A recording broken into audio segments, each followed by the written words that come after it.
Welcome to There we go. welcome to the April 15th meeting of the Climate Policy Advisory Team. And I just want to remind everybody, it's a very stressful time in many, many ways, but we can do anything if we do it together as community. So I'm very pleased to be in community with you tonight, and I'm happy to welcome all the members as we go through this the review of our next submittal from our consulting team. And Mark, it's going to be difficult for me to see more than the slide on the screen, and I'm still getting organized here. So I would appreciate it if you could move to the next item on the agenda, and we'll carry on. Thank you. And the next item is welcome and introductions. We have that standing question to go around the attendees and ask what's come up for you since our last meeting. Who would like to kick that off? Or I'll choose. How about you, Yanni? Sure. Yeah, so, and I tend to be I'll just own it. I tend to be a fairly pessimistic person at times, especially when times are a little ugly. But what I wanted to share was actually just a little bit of signs of kind of hope, which is that, I work in the sort of the business of salmon recovery and river restoration. And this is past fall, we're just getting some of the numbers now. There's a lot of counting of fish and we're trying to fight to keep various species from going to extinction. And this last fall was actually pretty darn good. And that doesn't mean we're anywhere out of the woods, but several populations of salmon around here, right in King County, kokanee here in Lake Sammamish, Chinook salmon over here in the Snoqualmie River. Just the numbers were a lot better than expected and a lot better than they've been in several years. That does have to do with climate, and it's about how the climate affects ocean conditions and Puget Sound conditions and all that. We don't know exactly why it was a good year for different fish, but it always reminds me how resilient nature can be, even when we're trying to screw it up every possible way that we can. So that's my thought for today. I'm trying to focus on some positive things from what the fish are telling me, because what the humans are telling me is not very it's not very positive, right? That's my contribution for tonight. Yeah, I saw the kokanee in the Yeah. pictures. It was like Yeah. the old stories when they were so busy. I'm gonna go clockwise. I'm not sure what we're supposed to say here or not say here. I'm very excited for Harvard. It's fun time. Saying no. So that's all I'll say. Well, tell them about recovery. Yes. So, we applied for this grant, the Thriving Earth grant, and we sent the application in and we're having an interview tomorrow. I think that means we got it, but I just want to make sure it's for the hub, the climate hub. Oh, yeah, Yeah, okay. and it's Yeah, the screen and Yeah, so taking all the local science and putting it in one place and having you can touch it and get it and see what fish are in your neighborhood. all kind of the citizen science stuff and the emergency management stuff and anything related to climate resilience that we gather, as we have help to do that, technical help. I thought it was related to the kiosk, not the wall. Walls, it's all one thing, It's all one thing. Okay. but we need $8,000. Just saying, I just like to say that out, and we need $8,000 for a touch screen. Well, By the way. by the way, But it's gonna be amazing, it's gonna be great. I wish that was my update. And hey, I found $8,000. I don't know what to spend it on. No, I was going to be pessimistic again, but I can't. So the only positive thing I could think of is The tulips that we planted last October to do pirate landscaping in a forgotten pocket of Redmond are extraordinary, and now the dog walkers are picking up their poo. People are walking their strollers, and it's a whole different atmosphere after a year of work. Mostly natives and just a few symbolic huge tulips from Holland, and it's making a huge difference. This week's the positive thing. Was that intended? That's fascinating. It was intended because as a planner, I knew who to contact at the city. They battered me around, well, at a city, I won't name names.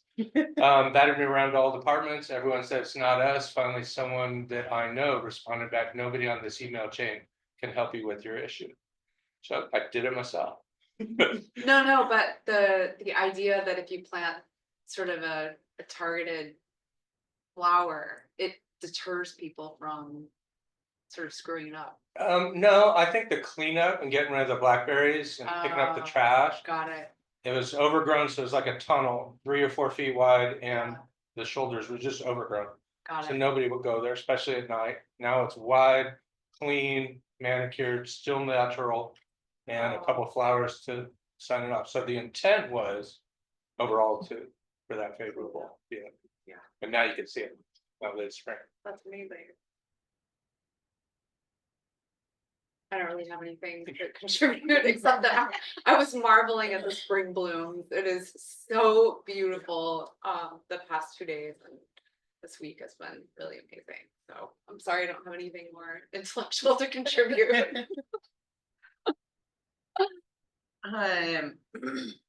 I'll bring a little dose of pessimism. The piece that's been weighing heavy on my mind is the opening our national forests for logging. We've got a cabin that is surrounded by national forest land. You go through national forest land and there's about 12 houses and then back onto the national forest land. And I really would like to keep that forest there. So some vested interest in seeing that not happen, and the climate impacts of expanding that are not great. So that's been top of mind for me. All right, online, who would like to go next?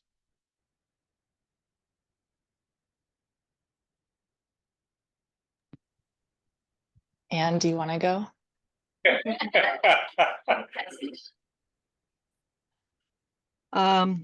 Well, I had a wonderful trip up to Blaine on Saturday with a group of friends, and we attended a gathering of citizens from the United States and Canada who met at the Peace Arch with its wonderful slogan, "May these gates never be closed."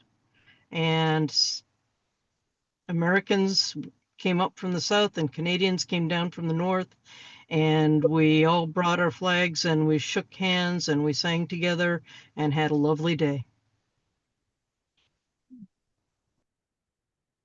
Wonderful. I'll share.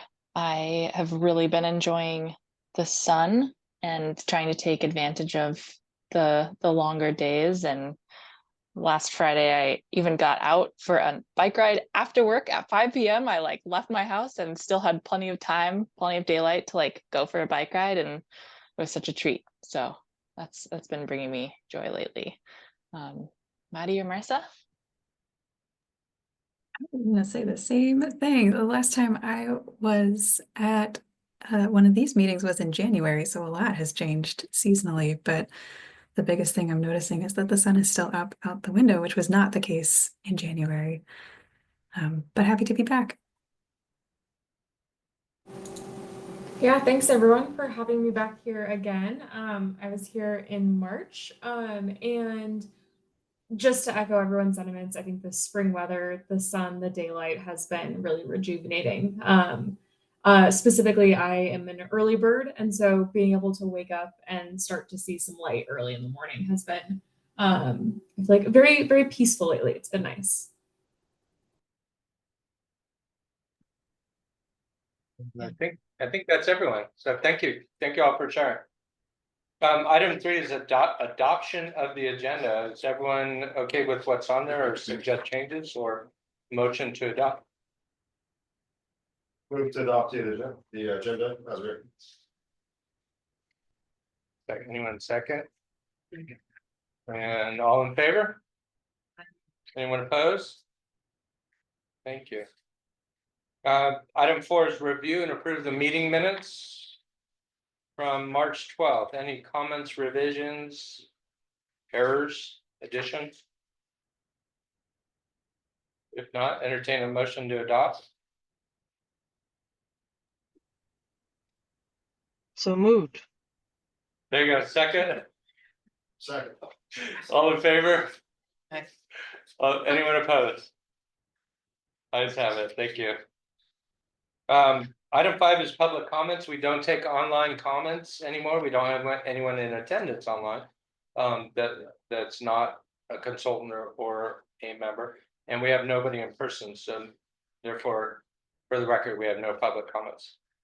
Item 6 is new business. There are no items considered new.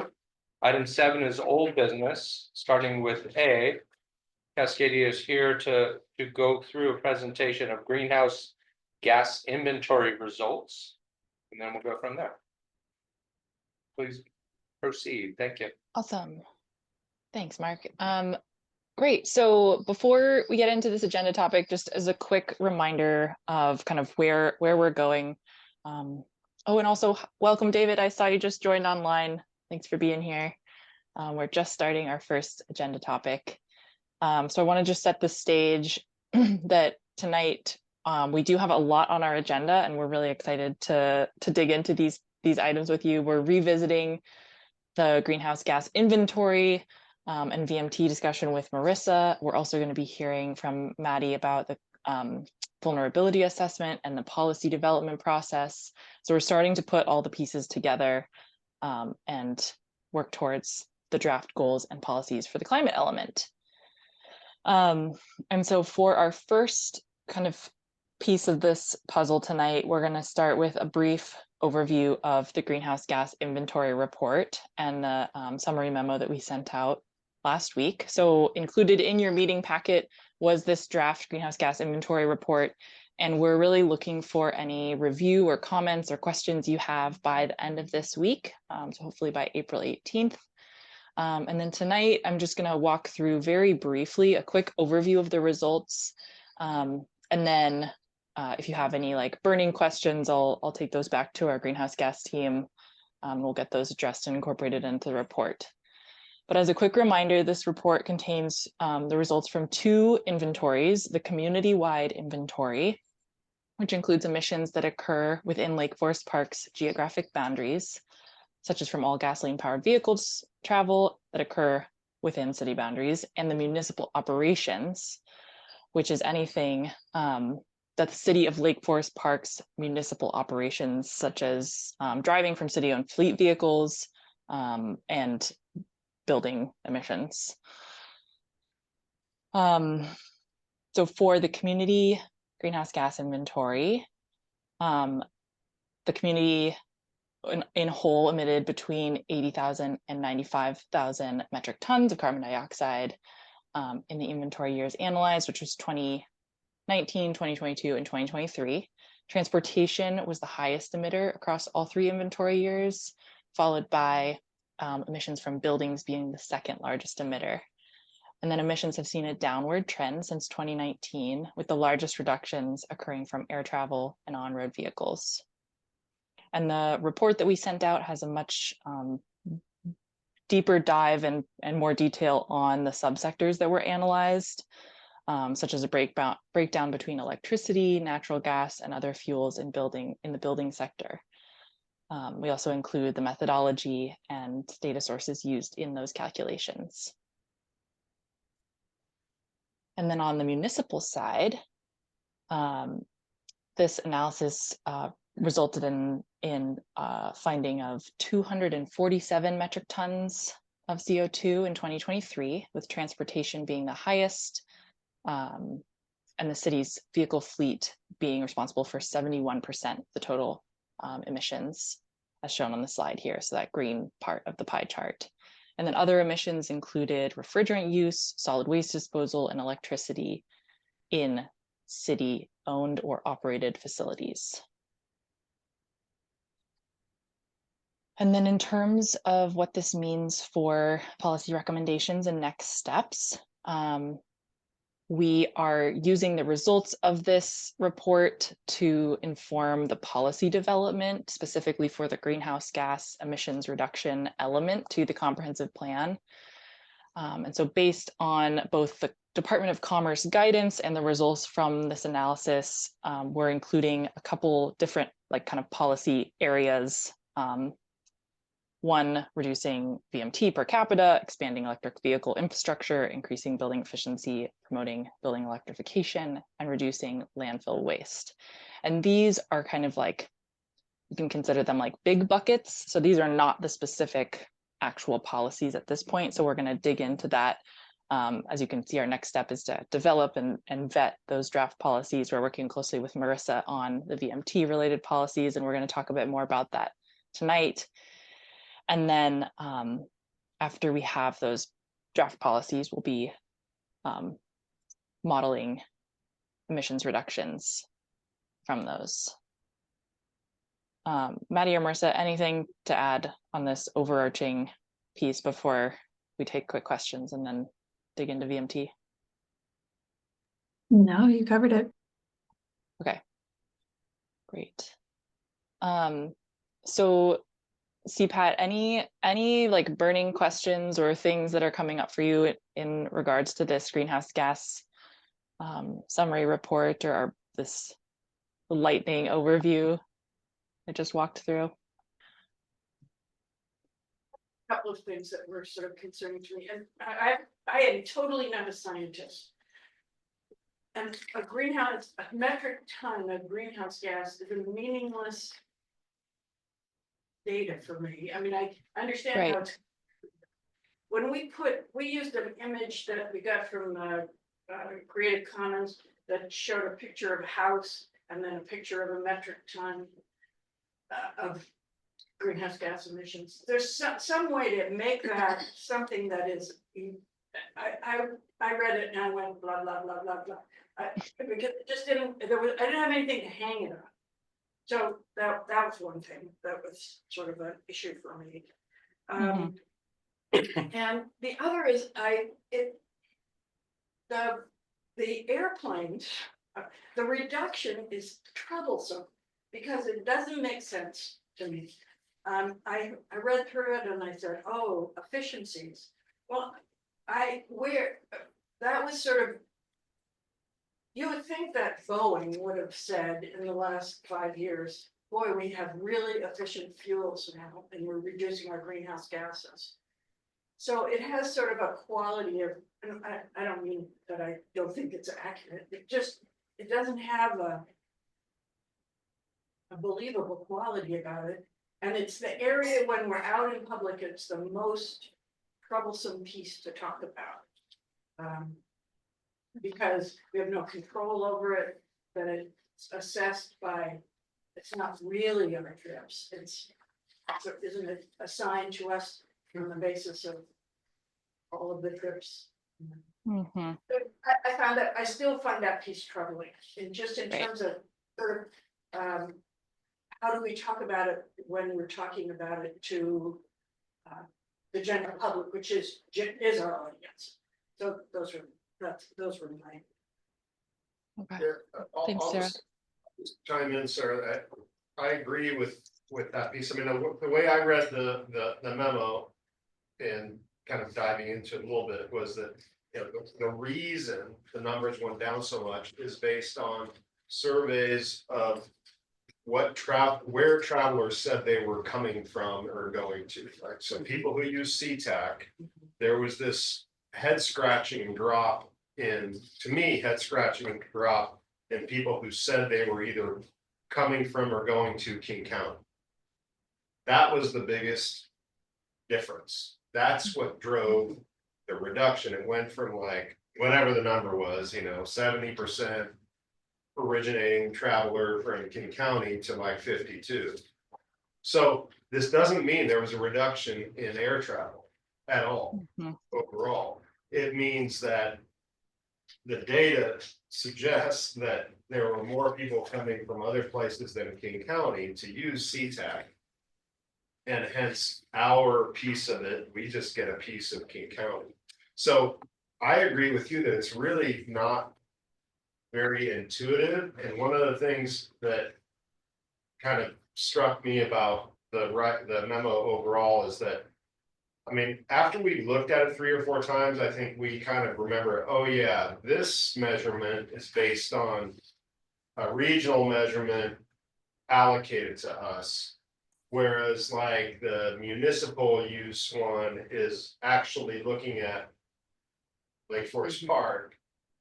And it felt to me like at the very beginning of that write-up, or however it's gonna be presented in a more public setting, is to really just state that really clearly up front, not buried in the methodology, but say, some of these things are based on regional data that are just shared out to each city.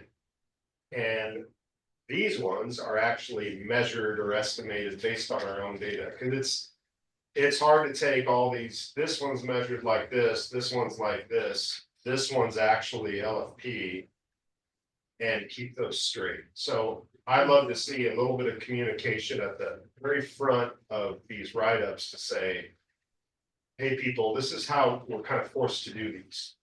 And that, then it's easier to also talk about why it might be exact, you kind of get a feel for the errors, or, the potential kind of error bars around that. So. Okay.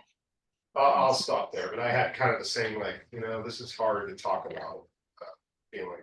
I have a related comment when we get to, I'm not sure if you want specific comments on the memo right now, or whether you want us to stick to the things that are on the screen at the moment and dive into minutia of this later.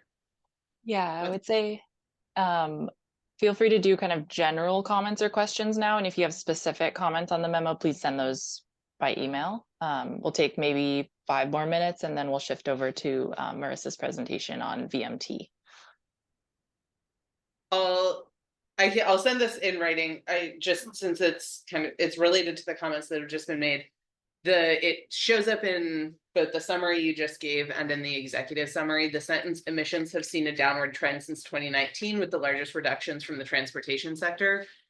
As part of an executive summary, feels disingenuous to me, because the only category that's actually gone down is transportation, and that's really due to the air travel. Every other category that we are more directly connected to has gone up. So as a statement, that feels misleading to me as part of an executive summary. So I'll just say that. Heard. Thank you. Yeah, go ahead, Anne. Yeah, I echo that. I think the challenge here is that necessarily there are these categories that are assigned pro rata, but that's, it needs to be clearly stated that we aren't really seeing a reduction. We're seeing because it is a pro rata share of something that we can't even really measure. It's not as though our greenhouse gases from Lake Forest Park are being reduced. It's an artifact of the method. So I'm going to speak to another aspect of that, and that's the discussion of refrigerants. It seems to me that we could do a more detailed look at refrigerants in our community. And I understand that the method for this report to get this to an endpoint is what it is. But we should have records of how many chillers are in the community, how many heat pumps. We won't necessarily know about every household window air conditioning unit, but we'll know about a lot of the big stuff. And in a lot of cases, for those larger pieces of equipment, we can actually ask the owner, how much refrigerant are you using to recharge these? Because if that's something that's actually happening that we can actually get a handle on, then we can start moving towards policies that would,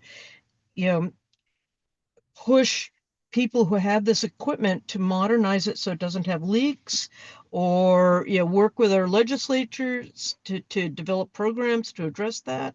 It feels to me like we're not going to get a good policy recommendations by using these broad categories and pro rata assignments, because we're not going to get the clarity that we need to be able to make good recommendations and decisions. And I just want to put that out there. I understand you're doing what you're doing for a reason, and we're going to get it to an end point. But I really think as a city, we need to take a more granular look at it and apply it more rigorously to our own community. And I think we can do that. Thanks, Anna. They follow up. So I think in my email, I said some of these things that have just been talked about. But Yep. one question that I had is, when you say community-wide, and I said this in the email too, but community-wide, and you're looking at that across years, it's not per person, or I don't know how to get a sense of what that means. If the community increases in density, then you have more people and you're gonna have more emissions in total, but you can't understand that from the graph. So am I missing something? Question, thanks. Yeah, and thanks, Mimi and Sarah. We got your emails and are working to incorporate those into the report. Okay.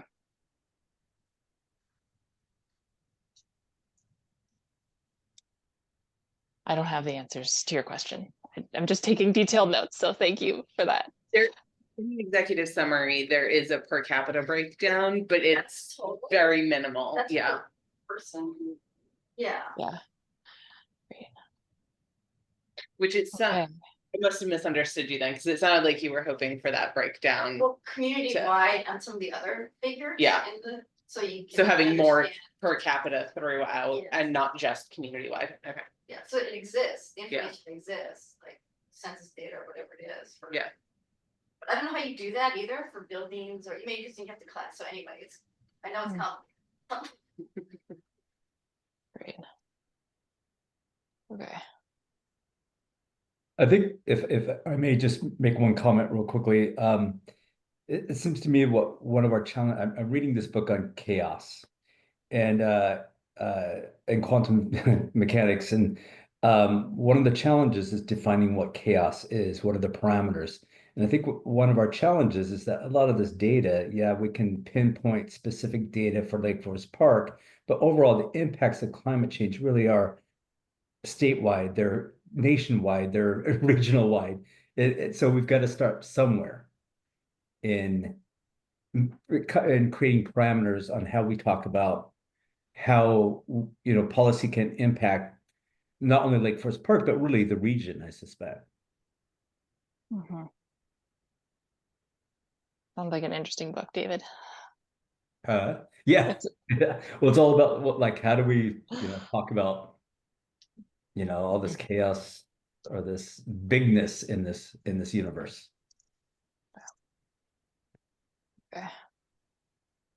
Okay.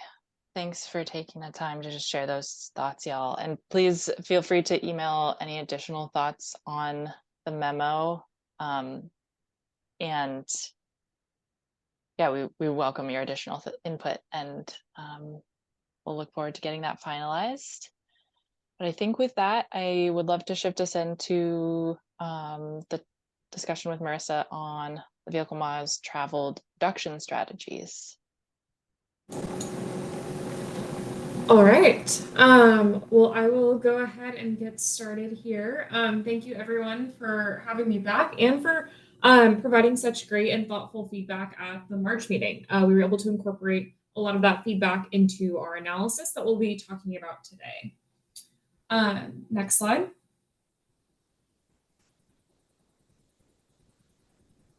So as a reminder, at the last meeting, we covered the existing VMT analysis that had gone into that greenhouse gas inventory, as well as the travel market assessment that looked a bit more into sort of the travel behavior of the community in Lake Forest Park today, so that we could make sure that we were sort of right sizing our VMT reduction strategies to that, to the existing population and the types of vehicle trips that they're making in and out of the city.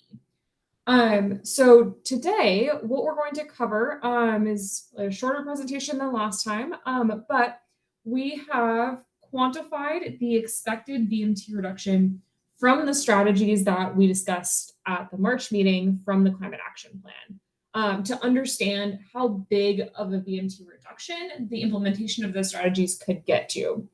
That work is really to inform the VMT reduction target setting, which is a required element that will be incorporated into the greenhouse gas reduction sub-element. So we've got some more sort of analysis summaries to show you tonight, and we'll have some discussion as well to get everyone's input and feedback on the reduction targets. Next slide. So I showed this slide last month as well, but just sort of a reminder of everything that's going on for the VMT study work. Again, those first couple steps were really to develop the VMT for the greenhouse gas inventory and to complete the travel market analysis. Now we're sort of in step 4 and 5, which is developing and analyzing the strategies to inform those VMT per capita reduction targets. And then working closely with Maddie and her team on the policy development of the policies that'll ultimately go into the climate element and any amendments to the transportation element. Next slide. All right, so we're going to start off by sort of recapping just quickly what the VMT reduction strategies were and what went into the analysis before talking about results. So this is just, again, you've seen this in the GHG inventory memo and from the last month's meeting, but this is just a reminder of what went into the existing VMT analysis. So the activity data for VMT was developed using the PSRC the PSRC regional travel demand model. And this was sort of calibrated using our big data purchase to understand the changes in travel post-COVID. So the PSRC travel demand model is a 2018-2019 base year. And so they have provided sort of interpolated 2022-2023 data for us to use as a part of all of these inventories. However, it doesn't take into account COVID. And so that's why we're able to really rely on this big data analysis to understand the change in vehicle trips that's actually occurring within the city as a result of COVID. So this sort of methodology of using the PSRC travel demand model is pretty integral to the rest of the analysis, as you'll see, because next slide. A big piece of understanding and being able to quantify the impact of the VMT reduction strategies is understanding just sort of the overall picture of future VMT across the city, right? So you'll see in the inventory, again, there were 3 years of sort of existing baseline data, I'll call it 2019, 2022, and 2023. We used PSRC's travel demand model to analyze 2050 conditions for the city. And so I realize we're throwing around a lot of scenario names, but we're calling this sort of the future baseline scenario. This is the future daily VMT in the city if sort of the regional actions are taken for sort of the PSRC's regional transportation plan. So I'll go into more detail about what that includes, but the way that I am recommending that you think about this is that this scenario is really the only thing that the city is doing is implementing the land use growth identified in the comprehensive plan. That is what you can sort of think of as this sort of baseline scenario that we really want to understand what that forecast is so that we can then start to analyze the impact that each individual VMT reduction strategy will have. So that's the approach that we've taken to sort of get to this starting point of VMT reduction analysis. So based off of that travel demand modeling, we were able to look at total VMT and per capita VMT year over year between our sort of first 3 years that are in the inventory to what's sort of shown that dashed line or our future forecasted per capita VMT. So you'll notice a couple things here that I'll just point out quickly. One is that total VMT, the sort of bar columns here, continue to increase over time. And I think this actually maybe speaks to one of the earlier questions as well about sort of total emissions versus per capita. And the commerce guidance around VMT reduction is really around that per capita number, because it's sort of acknowledging that as population grows, yes, VMT will continue to increase.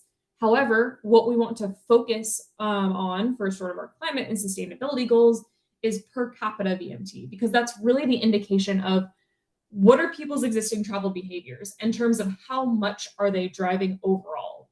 And that sort of per capita number is one that we can compare really easily across other jurisdictions within King County. And so it provides a really sort of useful information point to understand, are people starting to take more walk, bike, transit trips? Are people carpooling to drop their kids off at school? All of these VMT reduction measures really influence that sort of per capita VMT, which is why you see that sort of continued downward trend. This also aligns with the growth that's occurring in the city is hopefully being focused around sort of transit-oriented development, missing middle housing, all of these sorts of development patterns that are already encouraging more sustainable transportation choices. So that's why those are all the factors in which we would expect to see that per capita VMT number trend downwards over time, especially over sort of a 20-25 year horizon. Next slide. So just to sort of quickly sort of recap what the previous chart was showing here, between 2019 and 2050, daily VMT per capita is projected to decrease about 12%. And just to maybe put this number in perspective a little bit, we have done a lot of comparisons sort of across the entire PSRC region, across King County, City of Seattle, and the entire sort of 4-county Puget Sound region. The PSRC 2050 modeling indicates a VMT per capita reduction of about 20%. And obviously that range is pretty different depending on where you are. City of Seattle is obviously a much bigger number than that, like closer to 30%. King County as a whole is also around that 20 to 25% number. So we would expect, I feel that this number is not super out of line compared to what I expected to see compared to some of the other jurisdictions nearby. And then just to sort of reiterate this, again, what I'm calling the future baseline VMT, this is what we're using the travel demand model for, the regional model. And it does include, again, all of those regional transportation projects. It includes all of the land use growth across the 4-county region and the land use growth associated with Lake Forest Park Comprehensive Plan. This also, because it includes future transportation projects, includes any sort of transit investments that are funded under construction planned. So this is everything from Sound Transit's light rail extensions to the Stride BRT routes, any of Metro's proposed changes. Those are all included in that baseline VMT number. And then the last one that I'll mention is that PSRC's regional transportation plan has been assuming a per mile road usage charge in the future, which I saw that Lake Forest Park already has a policy supporting that in the transportation element. So that policy, that strategy is not something that we've analyzed separately for the purposes of this analysis because it's already assumed in the model. So I'll pause there briefly and see if there are any questions so far just on sort of our analysis approach or any of this future baseline VMT.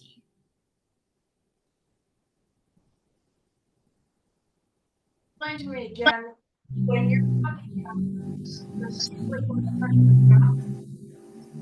set of goals that towards 2050, these do not incorporate the city's goal. Sorry, can you repeat the question? I think you were cutting out a little bit on my end. Something with the land use growth. And maybe Marissa, if you can mute when the room is talking, I think there's just a bit of background, like the audio is Okay. competing. So I think this is the question. Look, your analysis is based on does not include the City of Lake Forest Park's commitment to do emissions reduction. As a part of the future baseline analysis, no, it does not, because it only takes into account actions that are sort of fully funded, committed, or required as a part of the Growth Management Act. So if only you would fund that climate. Could include But limit our site visits to a quarter mile of city hall. Yeah. Okay, but it is important, I think, to say that the city has made a commitment to join in these reductions. We wouldn't want the city to think they didn't have a role to play as we looked at this piece of the. Yeah, and so I think maybe sort of the remaining slides will address the piece of this. But really the way that we've set this up is to analyze this future baseline VMT first so that we have that starting point to understand whatever strategies the city's chosen to implement, which we'll go into in all these next slides. How much are those actually impacting VMT? So this future baseline, yes, doesn't account for the city's commitments to or strategies from the climate action plan that are that they've previously committed to, but it's just sort of this starting point for analysis. So I think we'll get into this about sort of this last bullet here is that as a part of all of these new climate requirements and the GMA legislative changes, cities must plan for VMT reduction. So they must develop strategies and policies that are above and beyond sort of the regional transportation efforts to reduce per capita VMT in every individual city. So that's sort of the next steps of what we'll talk about. And who requires the city to do that? The Department of Commerce.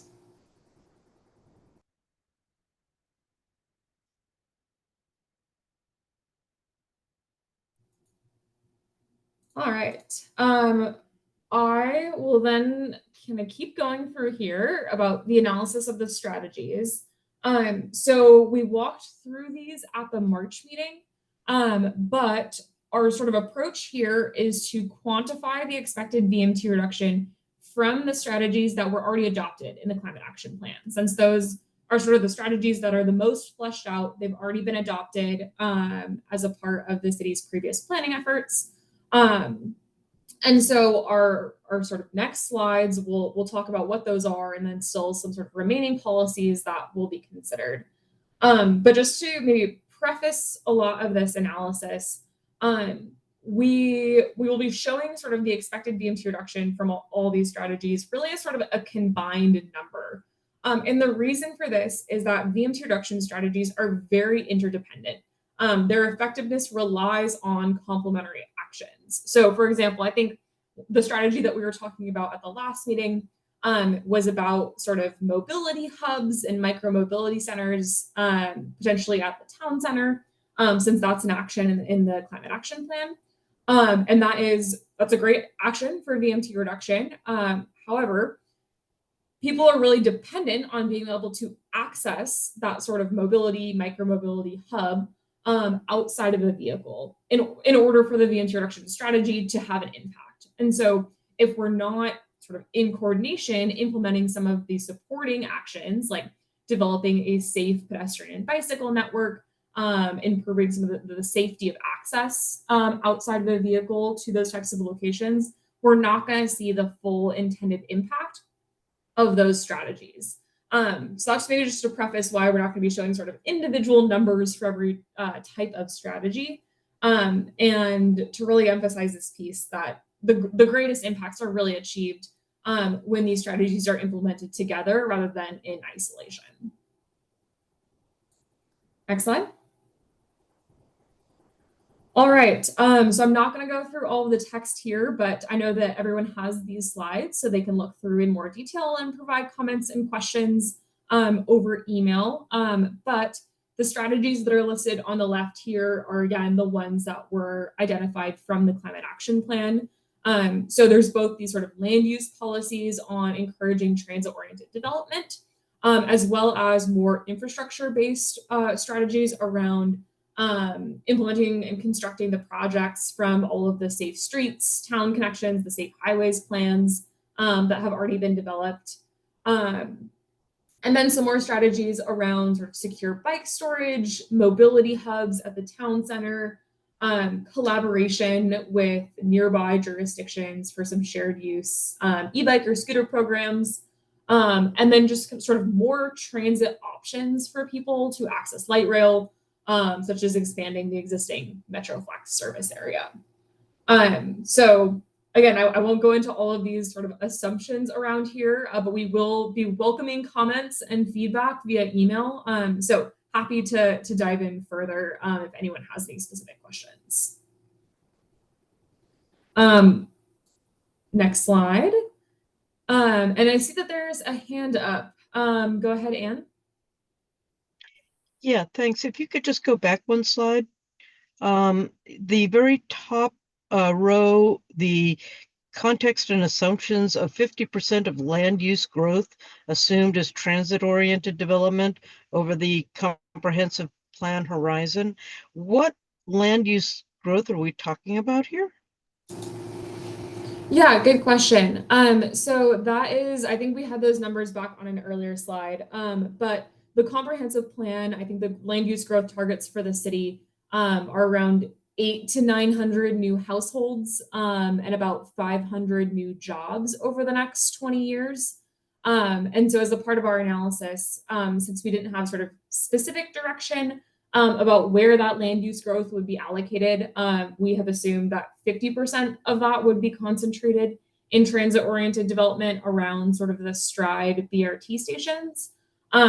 But certainly that, again, we can revise this based on feedback. And so if the city has had more discussions around the sort of intensity of transit-oriented development or where some of that land use growth would be allocated, we can certainly revise our analysis.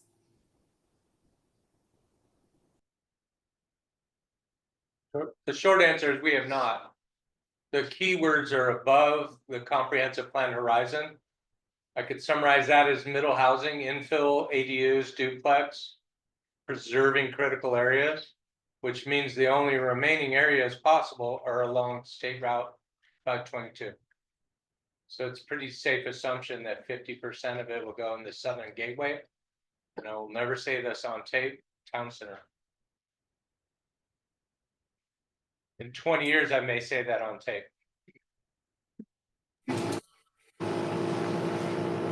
All right, great. Any other questions about the assumptions that I can answer quickly? All right, I know people probably want to digest them. So again, feel free to send over comments or questions via email. Again, you guys have seen this trend line of that baseline VMT per capita reduction already from that previous bar chart. But what we've done as a part of this analysis is look at all these individual strategies and go through sort of a quantitative technical exercise using a lot of our planning resources, the travel demand model, and the travel market analysis to quantify the impact of each strategy. And then look at that holistically, sort of year over year to understand the impact cumulatively.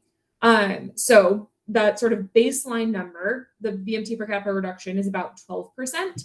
And implementing these strategies could lead to an additional about 3% reduction in per capita VMT by 2050. Next slide. So is that the number that you were using when you were talking about King County as a whole? Have these two numbers included in it? Because otherwise, why is Lake Forest Park so out of? Yeah, so King County as a whole was about a 20% per capita VMT reduction by 2050. which is certainly a greater reduction than what Lake Forest Park is seeing. And that's really because of the contribution of more urban areas. So the contribution from Seattle, Bellevue, and Redmond makes up a big chunk of that reduction. And so in more suburban places where there are less options besides drive alone travel, we're seeing a lower sort of baseline VMT reduction, which means that I think going back to an earlier question, there is still a big sort of impetus on the city to implement strategies and policies that do more to reduce VMT per capita than what the regional transportation plan will account for. So this 12% number that you've been talking about is analogous like in Redmond or Kenmore or Shoreline? Yes, I think I'm understanding your question in the terms that it can be compared. Can I ask just a logistics question? This graphic and the similar one on a previous slide, are they just for the purposes of this meeting, or are they included in any other like public materials and stuff? Alexandra, I don't think that these have been included in any other public material yet. At this point, they have not. If you have recommendations, Victoria, on kind of messaging, we definitely welcome that. I would just recommend if they're included in public messaging, starting your axis at 11 implies to me at first glance that we have a 50% reduction there when it's actually a 12% reduction. So not a huge fan of setting the graph up like that if we're not going to provide additional context, like a formal presentation to give that, to specify the actual amount change. Sure, yeah, that's good feedback. We can edit that.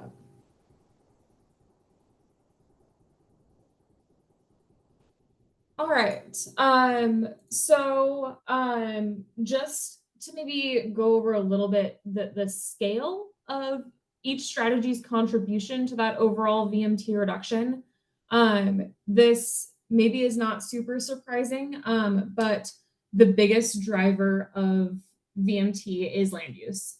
And so transit-oriented development, encouraging more commercial land uses, those have a pretty large overall magnitude of VMT reduction as compared to more of the sort of policy-based programs or programmatic pieces around education and outreach, or sort of the mobility hub strategies. The non-motorized infrastructure is a big piece of this, but again, it is very much a complementary strategy where this piece is needed to really realize the greatest impact from the rest of the VMT reduction strategies because it's necessary to support any mode shift outside of a personal vehicle. Next slide.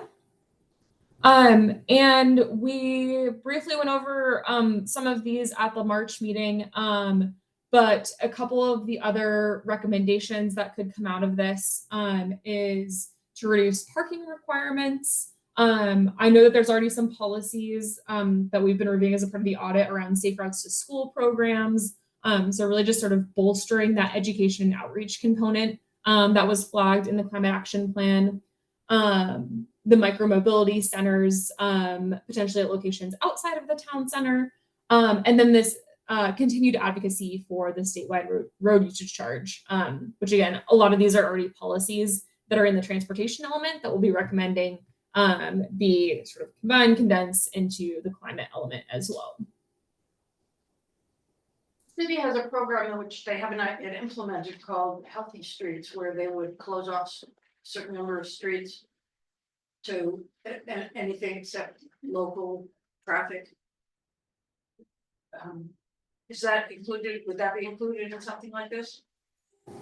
Yeah, that could certainly be included as a supporting program.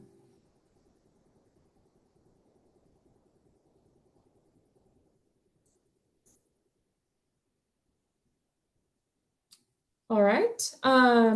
There's a couple more slides here. So now that we've sort of set the stage for this baseline VMT reduction in the city, as well as how far the strategies from the climate action plan get you in terms of VMT per capita reduction, I want to briefly talk about the target setting. So next slide. I have a lot of bullets in here on what the commerce guidance is and I don't know why these bullets are showing backwards. But the VMT reduction targets should be focused on, again, per capita VMT, not total VMT, as we've talked about, because we don't want population growth skewing the analysis. The base year for our reduction is going to be 2019, which aligns with the rest of the GHG emissions reduction targets and policies that will be set as a part of this effort. And so all of the comparisons that we've shown today are compared back to 2019. Commerce guidance also specifies, again, that these strategies and policies should be quantified to show that you're understanding how far the strategies get you in terms of meeting that target or not meeting the target. And then in terms of target setting and progress monitoring, Commerce has recommended setting both near-term and long-term targets. And the reason for that is because the jurisdictions are going to be required to monitor progress every 5 years on strategy and policy implementation. And so wanting to sort of track that on sort of those near-term, easy win implementation items versus the sort of strategies and policies that we know are going to take longer to implement regardless. Building new infrastructure, a statewide road usage charge are all things that are going to take time. And so that's, I think, the intent of separating out these near versus long-term targets. Next slide. So again, just sort of adding some numbers back to 2019 for these comparisons, since that's going to be the baseline for the reduction targets. If you maybe click again, Alexandra, I think it'll show the near-term target. So I could spend a lot of time talking about VMT reduction targets and sort of some of the theories behind where to set them. I will say that the different cities have very different approaches to where they're setting targets and the overall magnitude of them. Some cities like to plan for really aggressive VMT reduction targets to sort of highlight the importance of these strategies, really sort of connect with some of the community feedback on providing more alternative transportation choices outside the vehicle. And so they're setting VMT reduction targets that are, 30% reduction per capita by 2050, or even City of Seattle has a 50% reduction. But the other sort of mindset is, let's set something that's feasible, right? Like, you are going to be required to track and monitor progress on implementation and meeting the goal. And so it is perfectly acceptable to set a target that is realistic in sort of surrounding all of the context of the sort of scale of strategies and amount of growth that's expected in the city. So I have sort of recommended the feasible approach in Lake Forest Park with those two near and long-term targets. But this is really where we're looking for feedback from everyone who's at this meeting today. And so the next slide is just the discussion question here on what are your thoughts on where to set these targets and whether or not the city should be focusing on, feasible and what may be able to be achieved through the climate action plan implementation, or going a bit more ambitious. So I'll mute myself so there's no background audio. Thanks, Marissa. Yeah, and then we could probably squeeze 5 minutes of discussion here. If we really need to, we could go longer, but we'll be cutting our other items a bit shorter. Go ahead, Anne. Yeah, I appreciate the focus on vehicle miles traveled, but when we came at this from a greenhouse gas perspective, we were also looking at the transition from internal combustion engines to electric vehicles, because our goal was not just to reduce vehicle miles traveled, but to reduce greenhouse gas emissions. And I appreciate that the title of this is Vehicle Miles Traveled, etc., and that's the focus.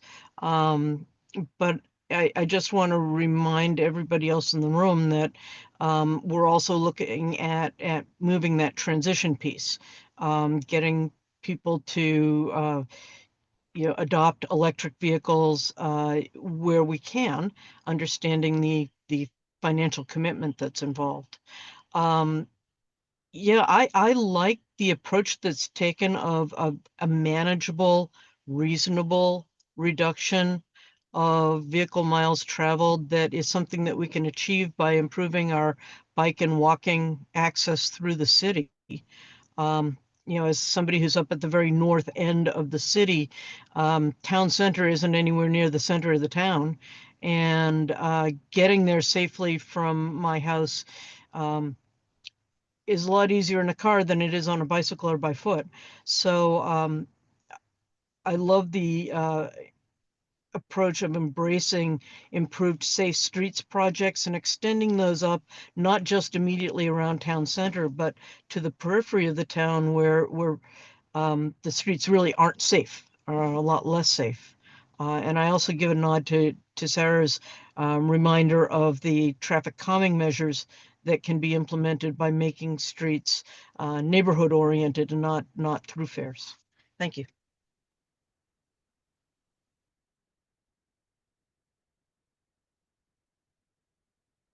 I just say that I think a struggle for kind of residents about, understanding these targets is, just talking about percentage drop in BMTs and things, and it's not very intuitive, but if I think back to one of the very early slides, it seemed like the average miles traveled per day per person was something like 12 or 13, if I remember that right from an early slide. Now, I assume that's, if it really is per capita, then obviously, a parent in a home is maybe driving 3 times that much because their kids are getting some of those miles, but they're not the ones driving, right? But I mean, I think to motivate or to communicate to people what it means to get to 12% or 15% or whatever it is, we'll want to provide some like practical things, like what does this mean? It's like, well, for example, if you're an average driver, you drive 12, 13 miles a day, shaving 7% off of that means, like there's a mile somewhere that you're no longer driving, you're walking instead. So how do you set goals around, especially your local travel? And yes, the city, we want to focus on providing the infrastructure, but you also need to get people to buy into the idea that, that's doable. I can choose, X many times a week that I'm gonna walk to the store instead of drive a mile to the store, right? But I just think we need some ways to communicate this stuff in really practical kind of layperson's terms. At the targets mean anything. We can sit around and talk about community target 7%, blah blah. But that sink in for people, we need some practical examples that ties it to our actual estimates from the models about how much people drive and how much would they have to reduce that. Yeah, I really appreciate that thought. And we do have a lot of that data from the travel market assessment.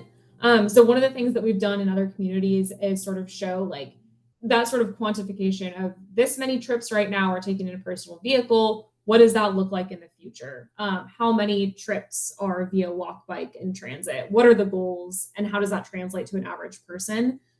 So I've taken notes on that, and we can make sure to flag that for sort of our VMT study documentation as sort of that like so what piece to really ground it in practicality.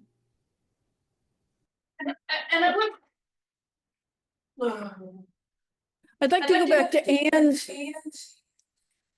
Wrong one. To Ann's notion that if everybody had an electric car, would we care about vehicle miles traveled? Yeah, Yeah, why? because we still generate that electricity with something, and it ain't all solar and it ain't all hydro. So a lot of that electricity is coming from fossil fuels, so we still need to. Right, just because we charge our vehicles, that electricity is being produced with something. We're lucky we're in a region where we have a lot of non-fossil fuel, but there's still plenty of fossil fuel in our portfolio. And just to sort of reiterate on that point, a big piece of reducing VMT is about sort of accommodating growth. That's the focus of the Growth Management Act overall. And we know that we don't want people to just sit in congestion as the population grows and continue to, exacerbate road safety issues and fuel costs, whether that be gas or electricity. And so there's a lot of co-benefits of VMT reduction that are not just reducing the number of vehicle miles traveled, but have associated health and safety benefits as well. And tire rubber kills salmon, so Yes. we should be using less tire rubber. So Marissa, are you also asking us our perspective on, do we want to be more aggressive in our near and long-term goal VMT per capita reduction targets, or be more conservative? That's a question. That's a key question that you're asking as well, right? Yeah, that is a question for the group. Yeah, that is the question. So Alexandra, my question, will this question be addressed during the focus groups, the community focus groups?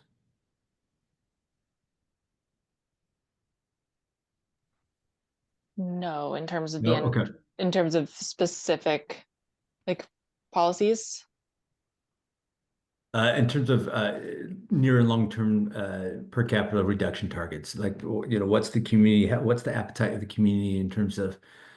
Yeah, Okay. we're not getting to that level of detail. We're Okay, much higher okay. level. Yeah, Okay, good question. makes sense. Sure. So, so to respond to Marissa, your specific question, I think that, I suspect that Seattle has more resources to be at 50% target, right? To be able to at least attempt to to reach that target. I think like Forest Park, given our, just looking at the resources that are available in the city to support those policies, I think that we have to be conservative in terms of our targets. Great, thank you. And I know that we're at time and need to move on to other agenda items. I'm sorry, Mayor, if we say we set an aggressive target and then we fill back in with the fundamental strategy of the climate action is that you hire a climate manager, and the climate manager would help the city reach the long-term targets, the higher targets. So it's sort of I know these are all interrelated, but if we were able to bring the resources to hire staff, which was our recommendation, then you would be able to make more aggressive targets because you'd be in the community doing all these things all the time. So I think it's in our best interest to have aggressive targets and then let the city hire a climate manager. I'm a one song. It's one quick comment. Is it possible to show kind of the low hanging fruit stuff, so the conservative ones, and then say, okay, if you want to accelerate, if you want to do more, here's the kinds of things you need to add to the policies. What would it take? Is that possible?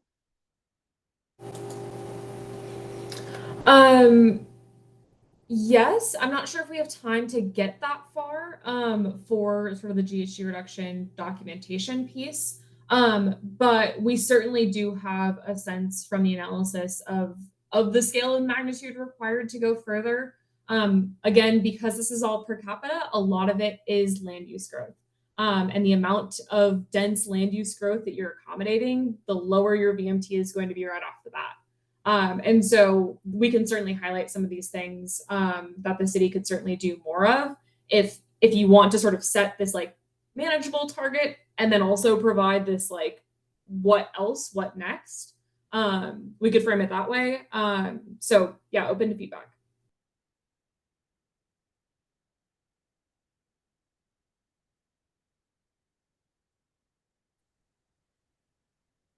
Awesome.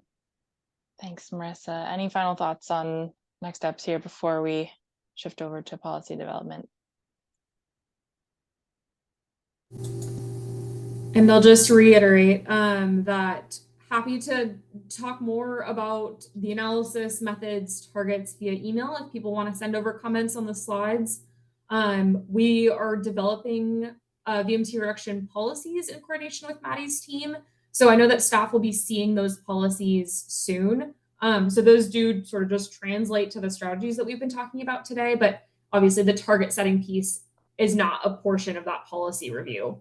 So that will be sort of a separate discussion over email. People have other feedback. Great. Thanks, everyone. Thanks, Marissa. Thanks for being here. I'll flag that as an action item. Okay. Great. Well, I'm going to move us into our next agenda topic. And then Maddie, I'm going to hand the baton over to you. So we've got, I think, 2 items in quick succession here, the policy development update, which hopefully we can do pretty quickly, and then we'll do vulnerability assessment, hopefully shifting to the engagement topics by 8:40, if that works. Great. Okay. Sounds good. So this is going to be a high-level update. We're still working on the draft policies, and those will be available for the open house in a couple of weeks. So for now, we'll give a progress update about what we've been doing, the pieces that we're pulling in, what's next, and can go over the draft goals, which are like the policy categories that we've got at a high level. So first, just the building blocks that are going into the climate element as a reminder. We've got our policy audit that laid our groundwork. We've got our 2 different analyses, the climate or the resilience analyses, which are the climate impact summary and the vulnerability assessment, the greenhouse gas emissions reduction analyses, which Alexandra and Marissa just went into detail about. And then we're also pulling in engagement results from the community and city staff. So all of those pieces coming together. Very exciting times for policy development right now. So to quickly recap just what we heard from you last time, these are pieces of feedback that we're pulling forward into the policies. And since we haven't covered it since January, just giving a quick summary here. So we heard from you that we should focus specifically on Lake Forest Park and what makes sense for the city. There were a couple specific policy opportunities we had identified that this group said would not make sense, like traffic congestion pricing. So we're using the supportive documents we reviewed, like the climate action plan, the urban forest ecosystem services plan, giving a close review to those to make sure we're focusing specifically on Lake Forest Park. We're pulling in local data from the vulnerability assessment and the VMT analysis. We're bringing in city staff feedback. So we'll be confident to put policies in front of the community that they hopefully think makes a lot of sense for the community and matches the specific location we're in. We also heard that we should be specific about vulnerable and disadvantaged communities. So being consistent in a definition for these terms and naming specific groups and areas when possible.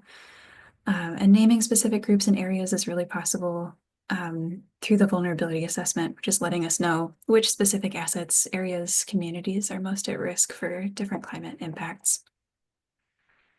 We heard a note to consider slope stability and landslide risk, which we're addressing through the vulnerability assessment, which has let us know which areas in the city are at risk, and to use plain language and policies to make sure that they're understandable for the public, not full of jargon. So we're keeping that in mind in our draft policy language as well. I know that there were a whole lot of comments that you all provided, which we have cataloged as well. And those are a few key takeaways that we're really taking to heart. So what we've done since January is take the policy audit memo that we put together, which had high-level opportunities, and we've turned that into draft policy language to start. So made it a little bit more specific, given a shot at more specific levers to make those opportunities happen, whether that's incentives or education.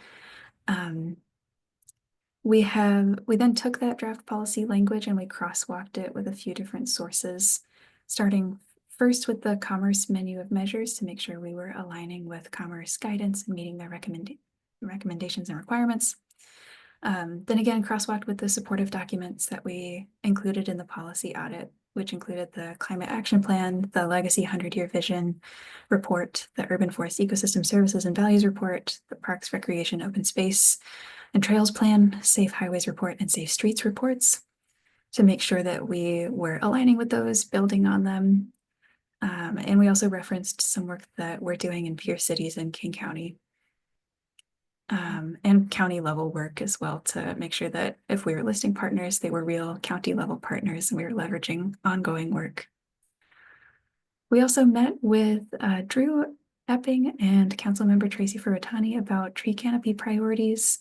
Got some great info about where to focus and tree canopy, knowing that that is such a key tool for building climate resilience. We want to make sure the tree canopy remains resilient to wildfire and pests.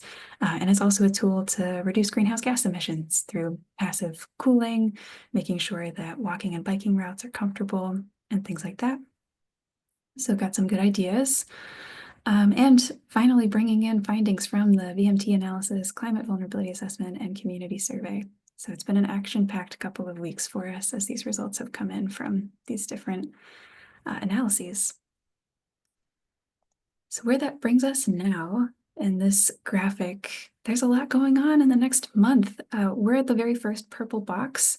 We are still drafting the goals and policies. They are going to be ready for city review this week, and we'll host a workshop with city staff next week.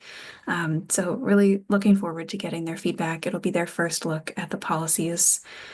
Then we'll take major changes from the city's review and present policy areas at the open house. So if there are major areas of agreement or disagreement from the city, we'll make sure that that's reflected in the open house materials.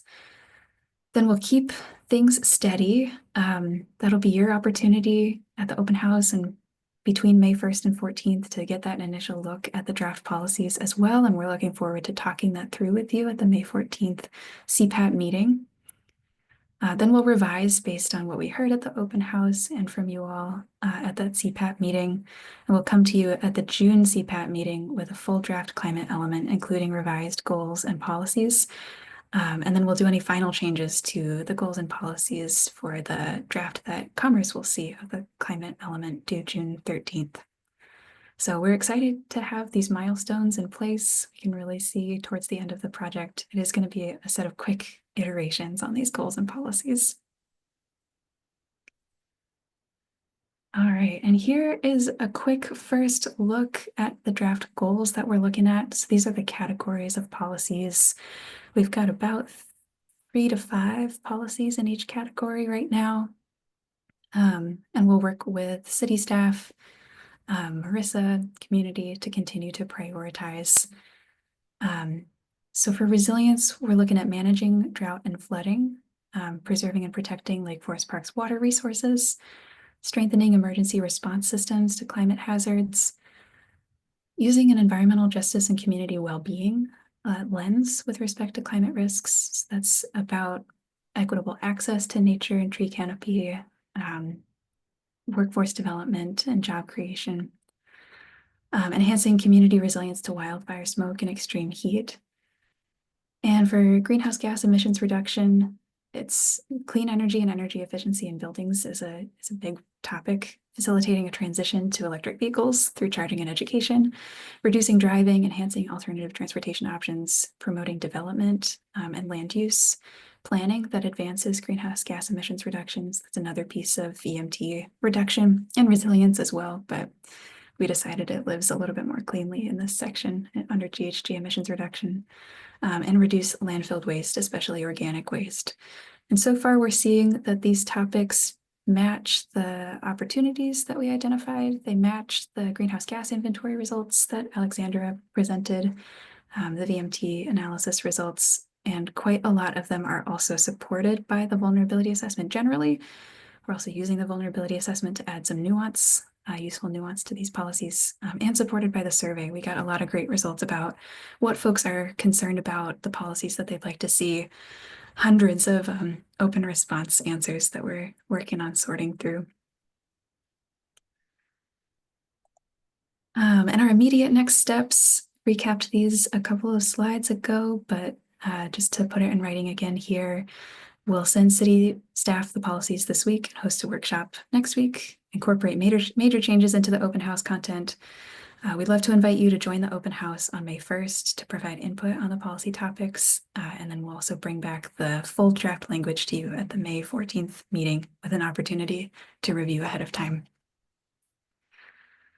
Any questions about the policy development process or the goal areas? Just a quick question, the focus groups, are they gone by the wayside? If you don't mind holding that question, maybe I'll give you an update on the group interviews later today. We are doing them. We've had some responses and have done some of them, but good question. More to come. Didn't make it into the slide, so I should definitely coordinate with you, Alexandra, and make sure we get that input. Great.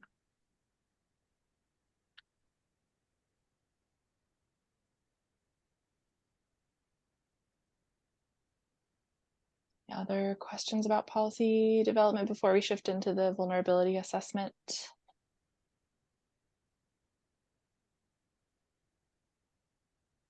Okay. If you do think of questions, please, we welcome them anytime. So just send us an email and lots more to come on policy development. Okay, Maddie, back over to you. All right. Into some more technical detail here. So back in February, Sebastian came to a CPAT meeting and presented about our approach to the vulnerability assessment. He came here with questions about specific assets to include in the analysis. We got some great feedback from you about that. So today, I'm coming back to you with our initial results. I've got more detail about the method we used to score each asset's level of risk to climate hazards. And I've got questions for you to gut check our initial vulnerability ratings and the community implications that we've identified as our key takeaways. So first, a reminder of the overall structure of the vulnerability assessment. We covered 4 sectors or categories of assets. So that included community resources and housing, critical facilities, transportation and economy, and water resources. And the climate hazards that we assessed are extreme heat, flooding, and landslides. These are hopefully familiar from the February meeting, no changes there.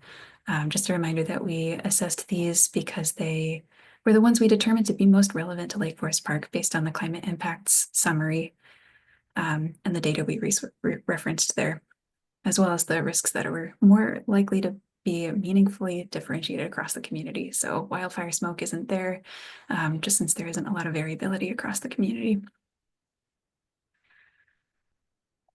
And the methodology we used, we had 3 components to the analysis. So starting with exposure. So identifying which city assets are directly exposed to climate hazards such as flooding, extreme heat. And that involved cross-referencing the list of assets we had with spatial hazard maps. So overlaying maps of land surface temperature to crosswalk assets in extreme heat or floodplains or landslide risk areas. Then we did a sensitivity analysis where we assessed the degree of impact if something was exposed. So knowing that some assets are a little bit more sensitive to hazards than others. So the questions we asked there are, can people still access an asset if a hazard occurs? Are there alternative assets or routes available? And how essential is the asset for community functioning? Basically, how big of a deal is it if this asset is exposed to a climate hazard?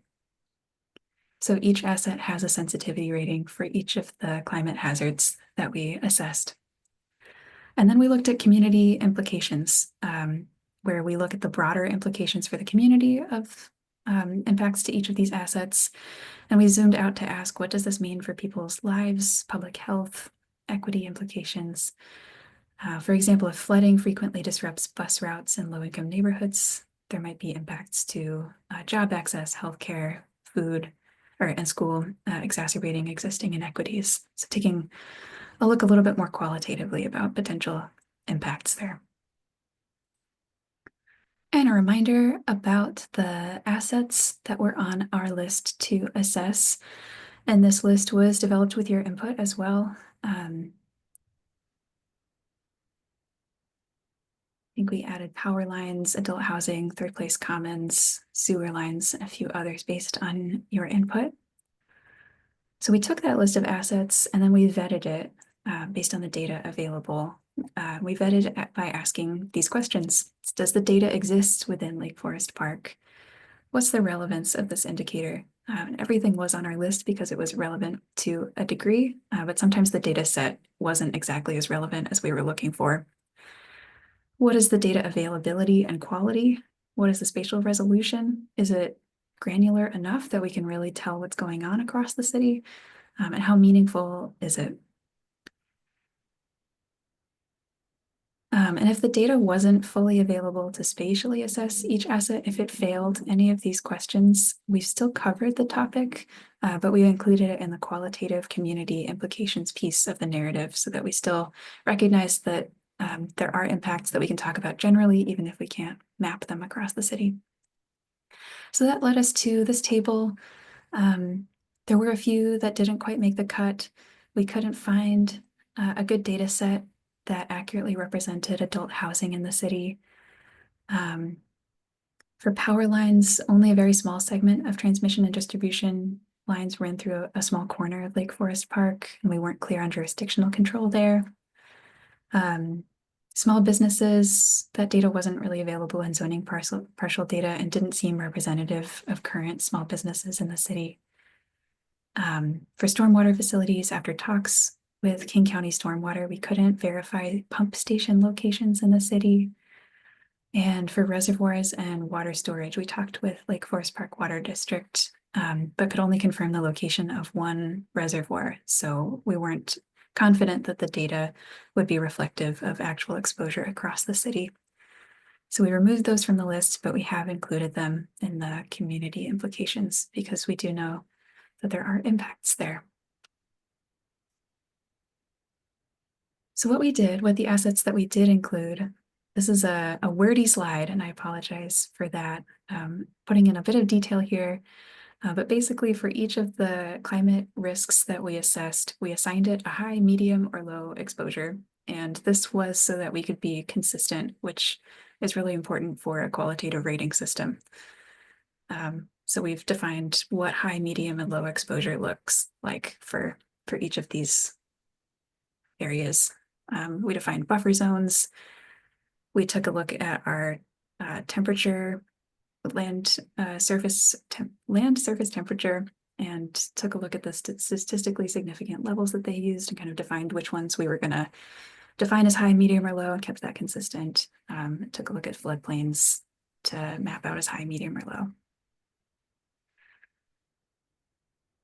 On the next slide, we'll start going over what those maps looked like in a little bit of detail, and I'll ask about if you've got any input or just reactions to the maps that you're seeing.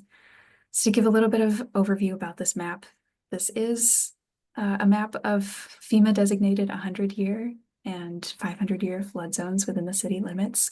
The blue one, if you can see it, is a 100-year floodplain, and orange is the 500-year floodplain, which consists of basically the blue and orange. So it's the orange is additive to the blue to think about the 500-year floodplain. And the key takeaway at first glance, flood exposure in the city seems low. It's really a very small area of the city that's covered in orange and blue. On closer inspection, when we did overlay the floodplains with the asset maps that we used, we saw that the cluster of flood zones in the southeastern part of the city did overlap with some of our critical infrastructure, including the town center, which is the commercial civic destination, State Route 22, so impacts for travel on that very high volume arterial, and the Burke-Gilman Trail, so a key pedestrian and bike corridor. And the impacts there are disruptions to transportation, risks to the businesses and economic activity, challenges for emergency access and evacuation routes. Our questions for you are first, floodplain maps don't often capture every area of flooding. We know that there might be low-lying areas in the city that are paved that might collect water. So especially in more recent times, there might be areas of the city that just aren't captured here. And second, wondering if there's anything else we should know about what is in the floodplains and what the implications might be.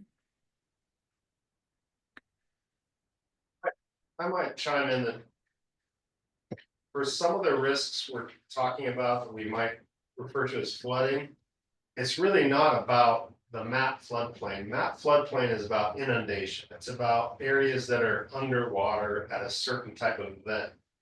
When I brought up sewer lines, for example, it's because they are located right next to and frankly within these creek canyons where the issue is erosion. It's erosion during high flows. It's not about inundation and water being on property. It's about, is McLear Creek gonna undermine Perkins where there's a sewer trunk line that serves shoreline, parts of Mount Lake Terrace and Lake Forest Park running under that road. So to me, the 100-year floodplain is kind of irrelevant in most of Lake Forest Park because this is a very steep city. The 100-year floodplain matters down there where it's flat. So I'm not saying it's not an issue down near the lake. I'm saying that if that's the only way we're thinking about flooding, then we're missing the mark with some, what I think are real vulnerabilities. I mean, there are many, many times that, for example, on Perkins, the stream bank has had to be re-armored with rocks so that we don't undermine the road and the sewer line. Like you can see it, there's all these quarries falls there. That's what I'm talking about. So it's like peak storm event impacts on facilities, not inundation. And then to add to what Yanni's saying, the worst event we had this winter was a culvert. Tree fell, culvert got clogged, nowhere near a 100-year floodplain, but a serious flood event. But it's kind of a different character. That spot does seem to be on the 100-year floodplain, but I'm not quite sure why. It's the blue dot in the middle. That's a wetland right above the culvert. Okay. The tree fell 10 yards from the culvert, plugged it up and flooded the whole intersection 3 or 4 times this winter. So I would characterize it as it wasn't the blue dot flooding because of the volume. It was the Constriction point. Yeah, the conflict between the natural going through infrastructure causing localized flooding that would not appear on a FEMA map. But I just point that out because I don't have a solution or a data source other than accounting for that vulnerability in some way that captures the localized flooding for infrastructure or erosion or road repair. I think you have it captured down by town center with the floodplain because that major flood's going to occur there, stop traffic, cause serious. But I think citywide, it's the infrastructure and what I refer to as localized flooding. Yeah, I'm having trouble raising my hand online, but there's an area up in the northeast corner of the city where when I was talking with neighbors, there's stormwater flooding that it may not show up as being an issue for this, but it's a major surface water concern for the neighborhood. And we also know that there are several areas that are basically groundwater discharge areas. So, they don't show up in 100-year floodplains because they're the spring. And the spring is basically responds to long-term, if we have an intense storm event, all of a sudden the spring erupts and starts cutting through people's yards. And it's basically the groundwater level has risen up to the foundation of houses, etc. And there are several areas in the city that are very much like that. And we really just don't talk about it much. And they don't show up on FEMA maps because FEMA's maps are designed for whether or not you need flood insurance. And that's not what this is. Mhm. So there are areas that are prone to flooding that'll never show up on a FEMA map. I don't know how relevant it is to this part of the study, though. Yeah, absolutely relevant. I think without a data source that really lists those locations, we'll rely on you all to provide them. It might be, and we can use any landmark that works. It could be a park or the name of the spring or a specific intersection or a culvert. But we'd love to know where those areas are in as much detail as you have. And maybe that's an email request after this meeting so we can make sure to get it right. Yeah, if you could send your map around so that we can dial in the exact locations where the concerns are. I echo the concern along Perkins, and I think that's not the only utility that is at risk from erosion due to flooding. It's not that it's going to be inundated, it's going to be undermined. And North City, I just got my North City water notice, and they're talking about reconnecting a water main that goes under, I think it's McAleer Creek. They're designing that now, but that again, major infrastructure associated with the creek. Something happens, now you've got the water main. But again, they're reconnecting it, so it hasn't existed for apparently 50 years. So there you go. I think the McAleer stormwater main is one that we identified as particularly high risk. It's in a flood zone and a landslide prone area. And we know there are consequences there. So that one's on the radar.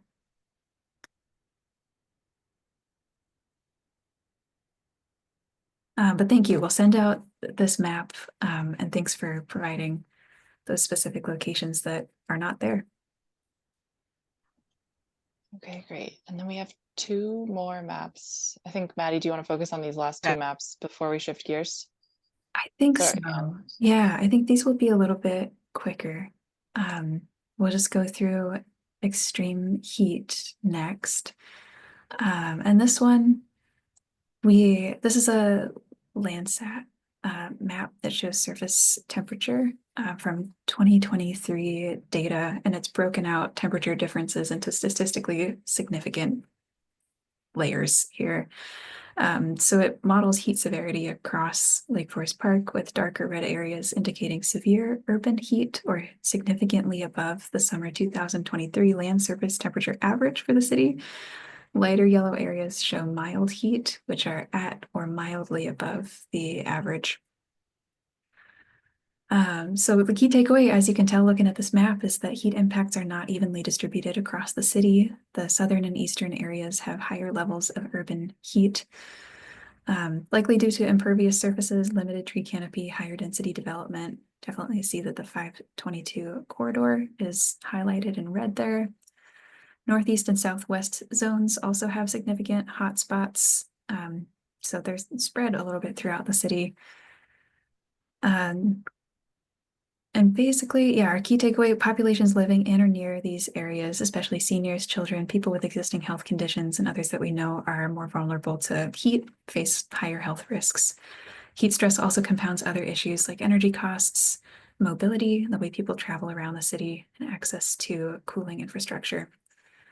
So asking quickly to see any reactions here. I don't think any areas should be missing, but there's a small likelihood. So pausing quickly to see what's missing or what this raises for you.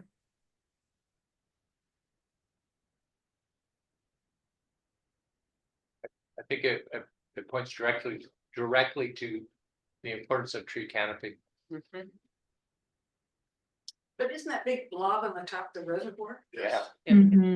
Park around it, so. Which doesn't have trees. It's a big open space. Yeah. But, and it's absorbing heat. Is it covered? It's I mean, covered, right? The water is, yeah, but it's the top of the hill exposed to the sun with no trees. The trees are, well, you can see it, the trees are off to the northwest, and it's white. As soon as you leave the site. We wanted to put a solar farm. There you go. Yeah, now we know where to locate solar. Community solar over the reservoir, right? That's true. Silver lining.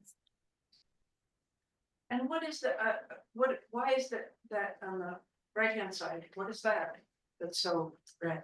Which right, guys? Next to from the left to the right of the reservoir. Residential. Hmm. I'm not that familiar. I would guess that's where it starts to transition to more of a Kenmore style topography.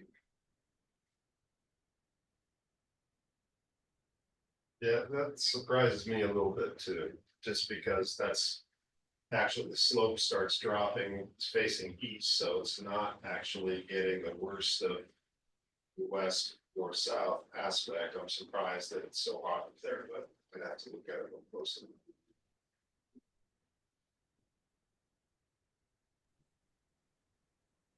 I might gently nudge us to our last map, and then we'll probably take a couple minutes before we go to engagement. Sounds good. Landslides was our final map. So the pink areas highlight landslide hazard areas. There are dark blue buffers around each one that represent 50 feet away. So those will be directly affected by landslides when they happen. And 500 feet out is our wider buffer. There may be access issues to these areas or cascading issues from landslides, but they're less likely to be directly affected. You can see that the majority of landslide risk is along the western edge of Lake Forest Park. And looking at our asset maps, there are several critical infrastructure components, including stormwater lines. State Route 522 is along that most southern one, so underscoring the need for monitoring and mitigation. What's the data source here? Because if you look at this critical areas maps, we have landslide risk all over the place, like all up and down these creek canyons. Mm-hmm. The data source for the pink. I think it's the definition between the slope that classifies it as landslide versus the slope that would qualify it as a steep slope. So 10, 20, 25 versus 40 and 50. And soil characteristics. And do we know how recent is the data from Lake Forest Park? We have no, this is a summary, we have no recent data. Yeah, because most of the area was done like in 1990. Yeah, and so King County did unincorporated in a great amount of detail in the last decade. Especially for landslide, yeah. Yeah. But we rely on that as a guide, especially for steep slopes, and do site-specific analysis, which is the lot and generally 200 feet. But the data source for our critical area update needs to grab large-scale current data wherever we can. But yeah, I would look at this and say our critical areas ordinance is not engineered to just protect these blue areas, because this is a more severe instance of or possibility of landslide. Our critical area ordinance is citywide for anything that represents a steep slope, which is more geotechnical. And wasn't there a landslide just on 522 this week? Oh, this week. I mean, or 522. By the it's right. Shedlock down there. No, right by the border with Kenmore. Little slide, a slide in. They pulled all the grass back, all the trees back. Really? Okay. I mean, there wasn't. Wow. It's that whole steep, there's a steep part as you go into Kenmore.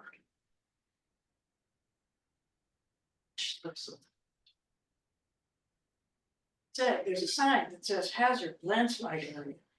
That should be in there. That should be on there. I guess the question becomes, do we want to stick with a broad definition of landslide risk or a more applicable steep slope data source. I know this was a conversation a little bit earlier on in our data collection process, and Sebastian would have a little bit more detail about it than I do.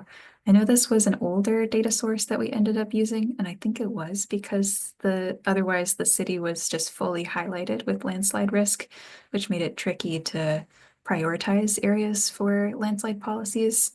But I'm not remembering the name of the specific data source, and I can check back with him for more information there. If we know that, what I'm searching for at King County is free data that has lower contours, less steep slopes that they can let us use and have a source, but we can compare the two sources and see which one's more applicable to Lake Forest Park. Sure thing. And honestly, highlighting most of the city seems more applicable to me than what this is indicating. In permit review, yeah, it's much broader than that. Yeah. This makes it seem like, hey, we have some areas that are at risk. When True. the reality is it's almost every application. Great. That is in our list of follow-ups. I'm going to move pretty quickly through the next few slides. There is a lot of information here, so I'll focus on the key takeaways and we'll send out the slides for reference so that you have a better chance of reviewing it in detail. I want to make sure that you are able to take the time you'd like here. And we'll move into the sensitivity analysis and then some of the results by sector. So with the sensitivity analysis, this is the rating system that we used. We asked questions that I reviewed earlier, but put it into this structure to be consistent in our ratings across each asset. So a low rating means that the asset is not critical or there are redundant or alternate sources. Use of the asset can resume after the climate hazard ends. So for example, during extreme heat events, city parks are not very sensitive because they will not be largely affected by individual extreme heat events and will probably see an increase in usage as they are kind of refuges for people in those extreme heat events. A medium rating means an asset is critical, but there are some redundant or alternate assets. Use can likely resume after climate hazard ends or soon after, and reestablishment of access requires minimal time or money investment. An example there is if a road experiences flooding, there will usually be alternate routes, even if it's critical, and it will likely be passable once flooding recedes. There might be some debris, but it won't take too much time or money to clear normally. And high sensitivity is when an asset is critical and there are no redundant or alternate sources. Use of the asset is delayed after the hazard ends, and reestablishment is dependent on a high time or money requirement. Examples there are water treatment plants, fire stations, police stations. These are all critical pieces of infrastructure that would likely sustain damage, for example, during a flood or a landslide event. Let's see. I'm wondering, Maddie, if this is a good pause point. We can I send the rest think- of the slides. I think we should skip to next steps. I can go over really high level takeaways and we will send the juicy details by email for your fuller review. There are a lot of tables, so I think it wouldn't be worth your while to go through them now. I've got a few high level takeaways here in my speaking notes so I can give the 9,000 foot view. So basically our key takeaways for policy development, what we're thinking about this week as we're turning policies around for staff is that maintaining access to critical facilities is a piece that came up quite a lot. There were critical facilities that were in the floodplains at landslide risk. And we also understand that critical facilities are often resources and refuges for people when these extreme events happen. So maintaining access to emergency management systems, libraries as resilience and cooling hubs, grocery stores is really critical. There is also a need to educate community members about risks, especially the ones that we are seeing across the city, like extreme heat. There are some heat islands, as we saw in the map. Overall, though, Lake Forest Park's tree canopy is very robust, so our focus in policy development at the moment is around mostly managing current trees, focusing in on some of those hotspots where we are seeing higher temperatures, but mostly managing current trees and maintaining biodiversity and tree health. The town center, again, is a heat island, and it is somewhat vulnerable to flooding. It's home to Third Place Commons, which was one of our assets, and other small businesses at that major intersection, and it close to transit as well. So that's a great place to focus in on resilience policies across the board: flood resilience, heat mitigation, support for small businesses. There could be a role for urban designs outside of tree canopy to reduce heat island effect and protect transportation infrastructure, seeing that heat islands were concentrated around the town center and Route 522. We noticed that stormwater mains are a bit vulnerable to flooding, so a policy could address the risk there. And there are landslide risks to major arterials, housing, and tree canopy. So looking there again to focus our policies. And more to come on that. Thank you. That's excellent. Awesome. Thanks, Maddie. And thanks y'all for digging into that with us. And yeah, as Maddie mentioned, we'll resend this slide deck and we'll flag these follow-up items for your additional review and input by email. And then I'm just going to move us into engagement, just recognizing we're coming short on time here. So I'll go through all of my engagement updates. So if you can hold your comments for a second, we'll make sure we've got them a couple minutes at the end. So quick lightning updates. The survey closed on April 10th. We had a final count of 505 survey responses, which we were really excited to see. We're working to incorporate those survey results into the policy development and vulnerability assessment. And I was hoping we'd have a bit more time so I could share my screen and we could talk through some of those, but I think we are out of time tonight. Mimi, to your question earlier, we are working on the group interviews. So we interviewed two we interviewed two high school clubs, the Environmental Club and the Interact Club last week.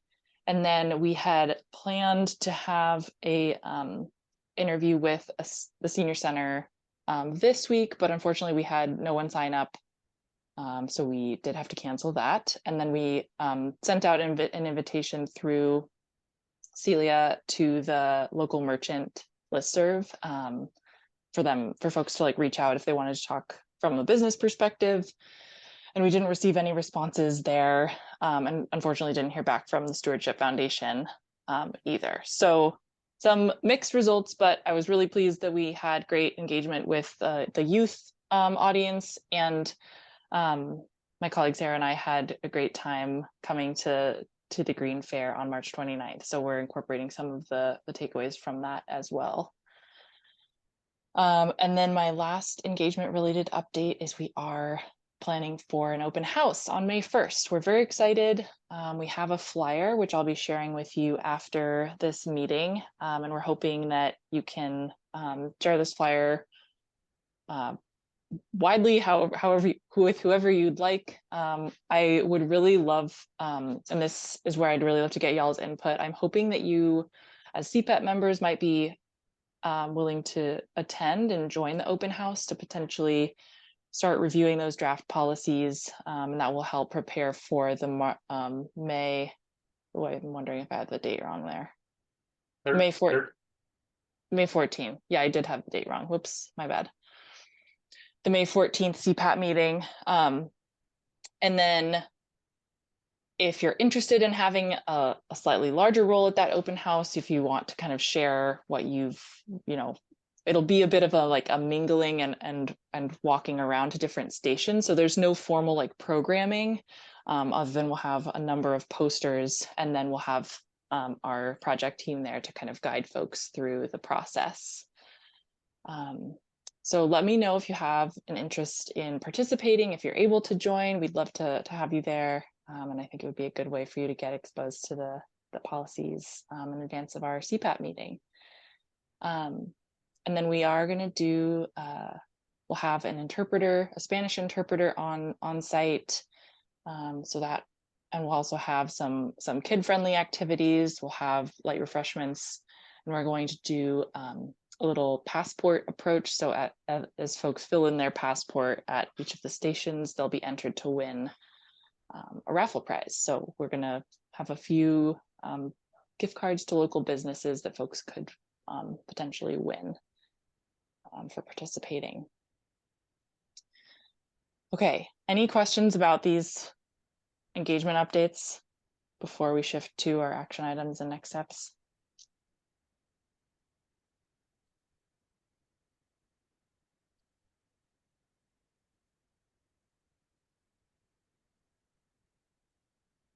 Sending out a flash. Yes, Use flash on this. yeah. It's all set up. We're waiting for it to be finalized and then Zoe's gonna send it out. She's already queued in. And you have an informational flyer. I'm guessing it looks an awful lot like what's on the screen now. Is that 8.5 by 11 size, or do you have a like quarter page version or It's a half page. half page? Yeah. Okay. So we'll send you a couple versions if it's helpful. That'd be great. We've got the Arbor Day event coming up that we can have this out on our table at. Amazing. That'd be awesome. And the QR code is correct. Don't worry, I checked. We'll never live that down. Okay. Great. Recognizing we are just a couple minutes away here, I don't hear any other questions about those engagement items. So in terms of action items, this is what I had flagged. If you have, and then I've got a couple other items I'll share verbally here. So CPAP members, if you can share any additional questions or comments on the greenhouse gas summary memo by Friday, that would be great. And then if you have any additional input for Marissa on the VMT items, as well as the vulnerability assessment, I'll get those slides resent this evening, so they'll be fresh in your inbox. But we'd welcome any additional thoughts you have by the end of this week. And then if you can just put on your calendars that May 1st open house and potentially either join if you're able, and if you can share that open house with your friends and colleagues and neighbors, that would be amazing. We're on the city staff and project team side, we're working to prepare for the open house. And then I just noting the completed action item here that we prepared for the Green Fair as follow-up from our March meeting. And then those two ongoing items at the bottom, which Maddie mentioned briefly as part of our policy development and vulnerability components. I think the only other action item I flagged is that we'll make sure we send you the open house flyer, and then Mark will send that to you for distributing through the news blast. Is there anything else in terms of action items that I missed?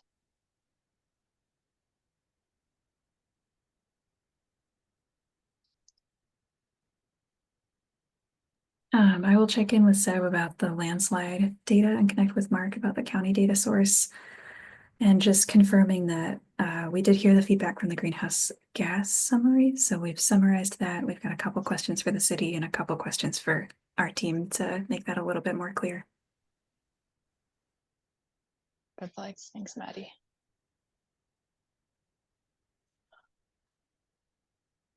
Okay.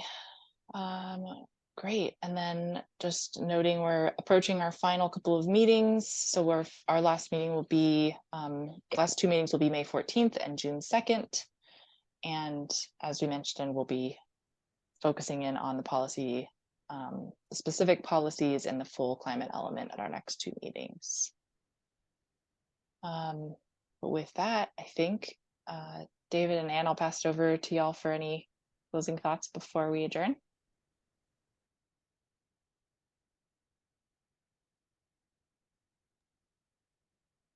And I lost- go ahead. Was that Mark? I think we lost Ann. Oh, I think. No, I'm here, but I'd like to just turn it over to David and everyone else. I actually have to get moving again. So, and thank you very much. The only thing I would say is I look forward to seeing you all next meeting. Alexandra, I think there'll probably be several of us who want to attend the May 1st meeting, so we'll reach out to you. Yeah. And great information, right, Maddie, Mallory, everyone. So, okay. Thanks, y'all. Have a good rest you. of your night. Looking forward to Thank meeting you you. in May. We're adjourned 9:02. Thank you all. Oh, sorry, I forgot. It's Correct. here over here. Thanks, Mark. Appreciate it. Thank you. Take care, everybody. I guess two of us are gonna start setting up the like 12.